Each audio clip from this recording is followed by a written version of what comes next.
Cuando hablamos de Argentina, solemos dibujar en nuestras cabezas este mapa. Si pensamos en cómo se formó, cómo se fue delineando el territorio nacional, siempre tenemos ese mapa dibujado detrás. No podemos dejar de referirnos a él.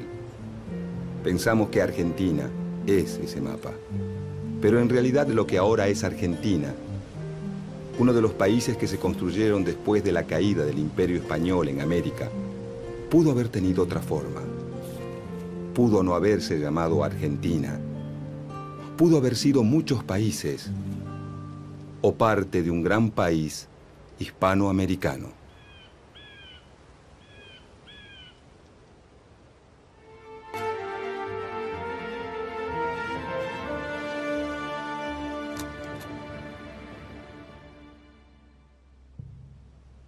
Lo que ahora se llama Argentina era el territorio ubicado más al sur de la América del Sur, que después de la conquista fue organizado por los reyes españoles en el Virreinato del Perú.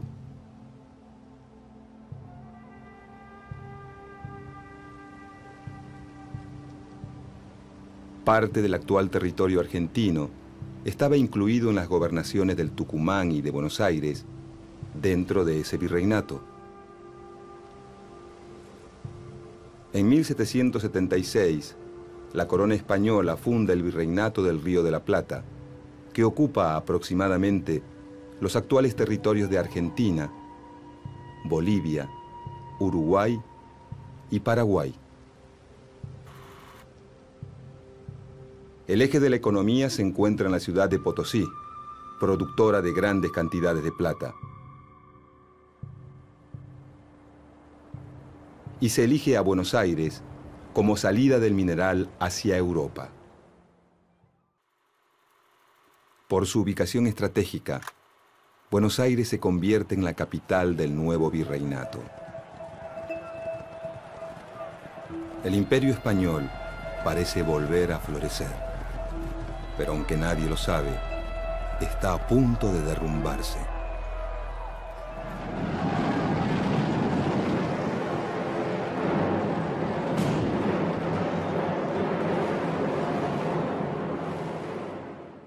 En 1808, el rey de España, Fernando VII, es capturado por el emperador francés Napoleón, que impone en el trono a su hermano, José Bonaparte.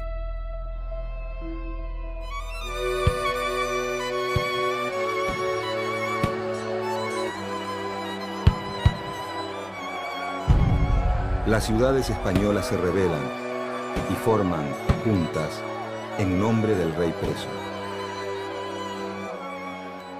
Agrupados en la Junta Central de Sevilla, buscan expulsar a los franceses y mantener su autoridad sobre América.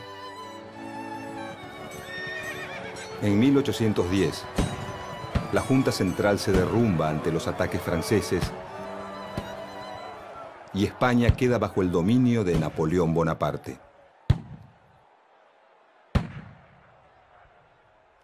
Al llegar las noticias a América, algunas ciudades deciden formar juntas. Caracas, Buenos Aires, Bogotá, Santiago de Chile y una región mexicana llamada el Bajío expulsan a las autoridades coloniales. En el Río de la Plata, la revolución se expresa en Buenos Aires el 25 de mayo de 1810.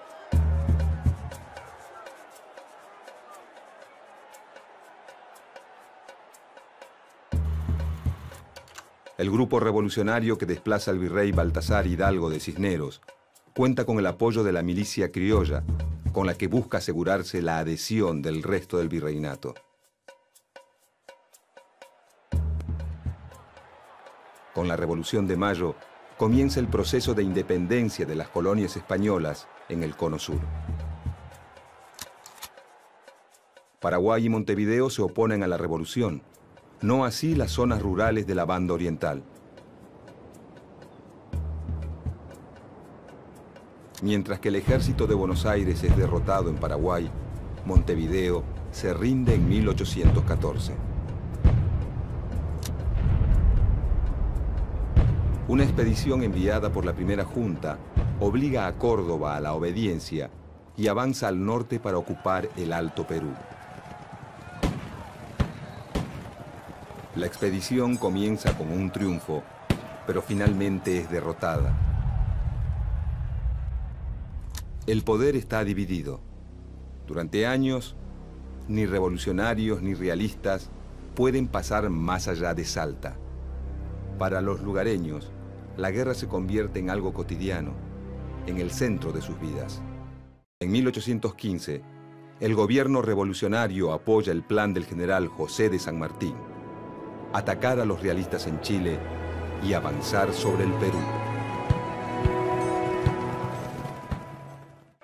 En Buenos Aires, los dirigentes, a pesar de sus diferencias, coinciden en dos premisas: ganar la guerra contra los realistas y mantener un sistema de gobierno centralista con sede en esa capital. El líder revolucionario de la Banda Oriental, Gervasio Artigas, en contra del centralismo porteño, propone un sistema confederal en el que todas las provincias tengan igualdad de condiciones. Artigas es respaldado por Entre Ríos, Corrientes, Santa Fe, la zona de las Misiones, la Banda Oriental y, durante un breve periodo, Córdoba. En 1816, el sistema revolucionario rioplatense supera una etapa crítica. Se reafirman los vínculos entre el interior y Buenos Aires, pero mantienen el enfrentamiento con el litoral.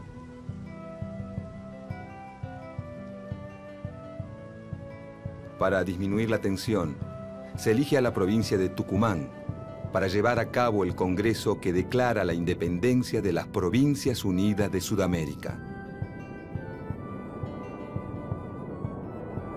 Potosí, Cochabamba y Charcas, que hoy pertenecen a Bolivia, son algunas de las regiones que declaran la independencia. En cambio, algunas provincias que hoy son argentinas, como Santa Fe, Corrientes y Entre Ríos, no concurren al Congreso de Tucumán. El nuevo país independiente tiene dos grandes desafíos: el conflicto con los realistas y la guerra civil entre Buenos Aires y el litoral que dirige Artigas.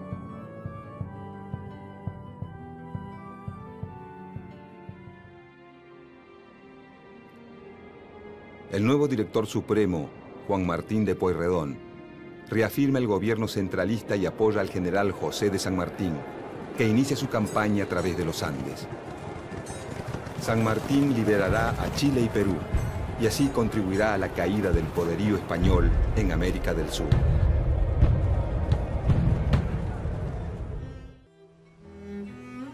En el Virreinato del Río de la Plata, el actual territorio argentino está dividido en tres intendencias: Salta del Tucumán, Córdoba del Tucumán y Buenos Aires.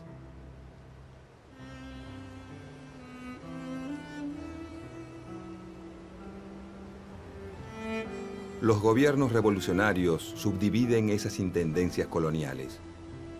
Cuyo es separada de Córdoba, Tucumán de Salta, y el litoral artiguista se desvincula de Buenos Aires. Cuando en 1820 se derrumba el poder central, la única organización política que se mantiene son las ciudades y las zonas rurales que las rodean, es decir, las provincias. Pero pronto fracasan.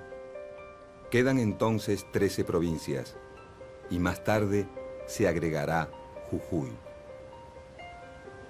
Cada una de ellas posee autoridades propias. Muchas sancionan una constitución provincial y en algunas surgen líderes locales que se convierten en caudillos.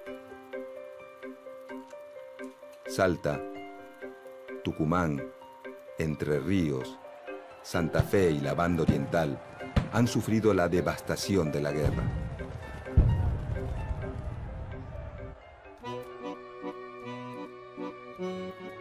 Buenos Aires, en cambio, con pocas acciones militares en su territorio, exporta grandes cantidades de cueros y tasajo.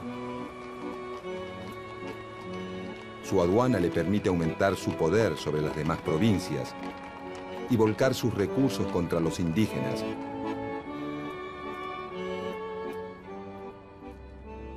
Y en pocos años duplica el territorio hacia el sur.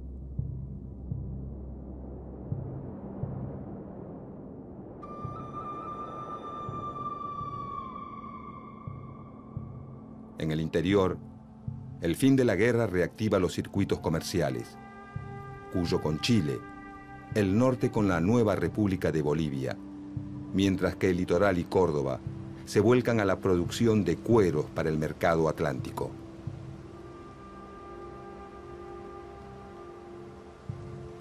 Las nuevas tendencias comerciales, lejos de contribuir a la unidad, fortalecen las divisiones.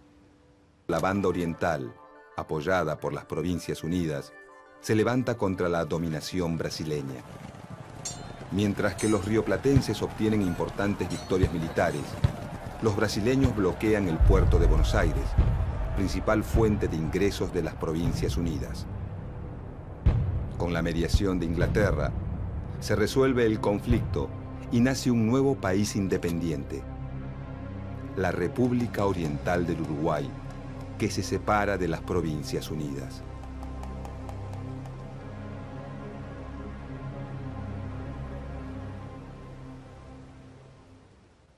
Por otro lado, el Congreso Constituyente se enfrenta a una profunda división en el ideal de Estado.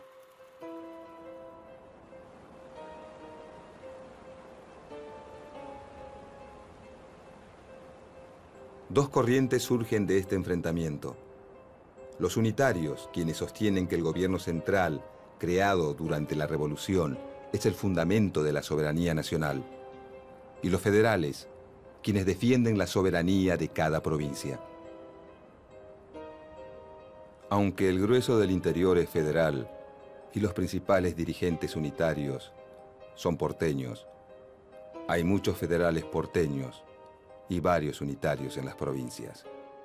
En la Constitución formulada por el Congreso de 1826, que nunca entra en vigencia, se denomina por primera vez al nuevo país como República Argentina. Buenos Aires, Santa Fe, Entre Ríos y Corrientes se afianzan como provincias federales. El resto de las provincias se aglutina en la unitaria Liga del Interior, conducida desde Córdoba por el general José María Paz. La contienda se resuelve a favor de los federales, y a comienzos de la década de 1830, las 14 provincias suscriben el Pacto Federal.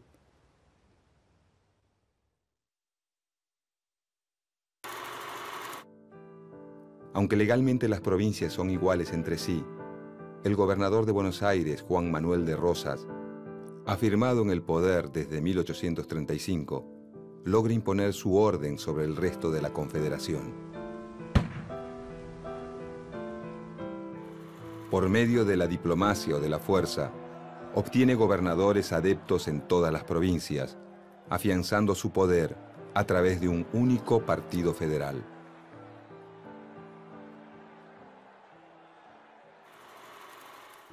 Esta política le genera grandes enemigos. La provincia de Corrientes, que lucha varias veces contra él. Los antiguos unitarios, un grupo de federales antirrocistas. Y un puñado de intelectuales conocido como la Generación del 37. Todos se oponen fuertemente al gobernador porteño. Los franceses aprovechan estos conflictos y bloquean el puerto de Buenos Aires entre 1838 y 1840. Entre 1845 y 1847 lo vuelven a hacer, esta vez junto a los ingleses.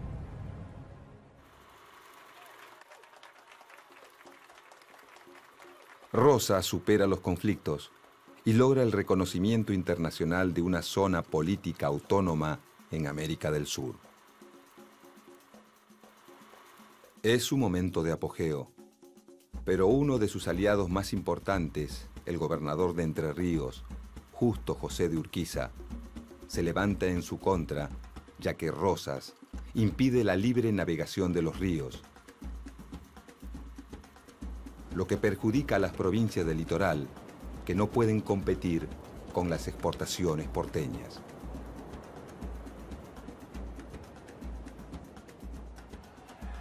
A Urquiza lo apoyan Corrientes, los opositores emigrados, los colorados uruguayos y Brasil. Este conflicto se resuelve con el triunfo de la Alianza Antirrosista en la Batalla de Caseros en 1852. Rosas se exilia en Inglaterra, donde residirá hasta su muerte. Con el fin del rosismo, comienza una nueva etapa en la Confederación. La mayoría de las provincias acepta renunciar a su soberanía en favor de constituir una nación. En Buenos Aires llegan al poder los antiguos antirrosistas, ahora nucleados en el Partido Liberal, que se opone al modelo de país de Justo José de Urquiza, al que ven como a un nuevo Rosas. El conflicto termina con la separación de Buenos Aires de la Confederación Argentina. Urquiza es elegido presidente de la Confederación y la nueva capital pasa a ser Paraná.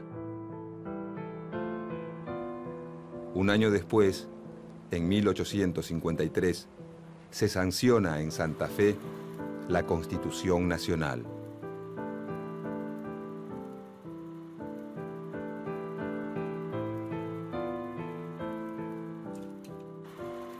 Buenos Aires no acuerda con una unión en la que no tenga privilegios, ni tampoco con entregar los beneficios de su rica aduana. Durante los 8 años en que permanece separada de la Confederación, Buenos Aires prospera gracias al aumento en sus exportaciones de lana y cuero. En cambio, la Confederación enfrenta grandes problemas económicos y muchos de sus dirigentes creen que no existe futuro sin Buenos Aires. La tensión va creciendo y en 1859 se desata la guerra. Las tropas de Urquiza triunfan en la batalla de Cepeda. Se firma un tratado de paz y se vuelve a incorporar a Buenos Aires a la Confederación Argentina. Pero los enfrentamientos continúan y en 1861 se libra la batalla de Pavón, en la que los porteños salen vencedores.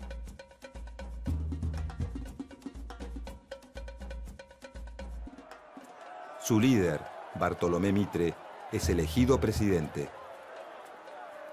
Aunque las 14 provincias se rigen por la Constitución Nacional y una autoridad central, Mitre pretende un Estado con predominio de Buenos Aires.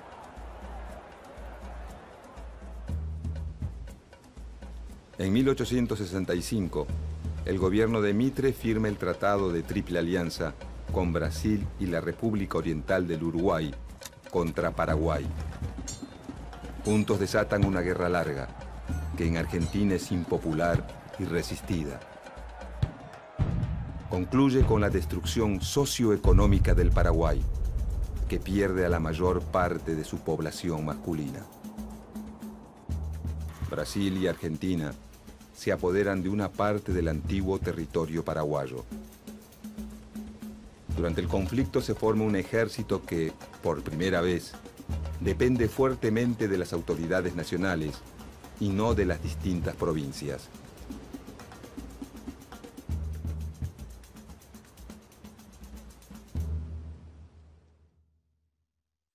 Bajo las presidencias de Domingo Faustino Sarmiento y Nicolás Avellaneda, el Estado Nacional afianza su poder sobre los particularismos provinciales apoyado en un vertiginoso desarrollo económico.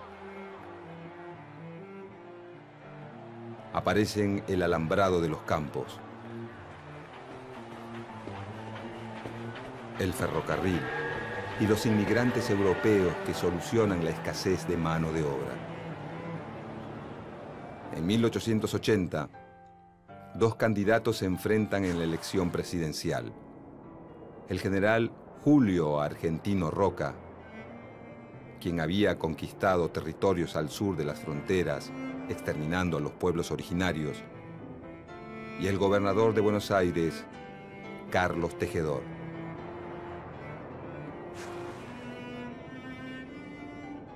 Julio Argentino Roca triunfa.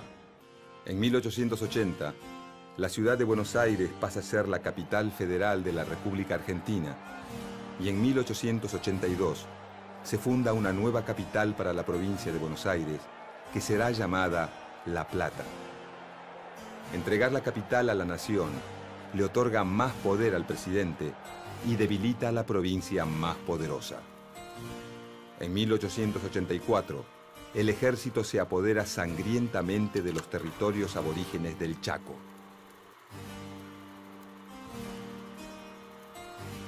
Esta región y la Patagonia, conquistada por Roca, pasan a ser territorios nacionales dependientes del gobierno central.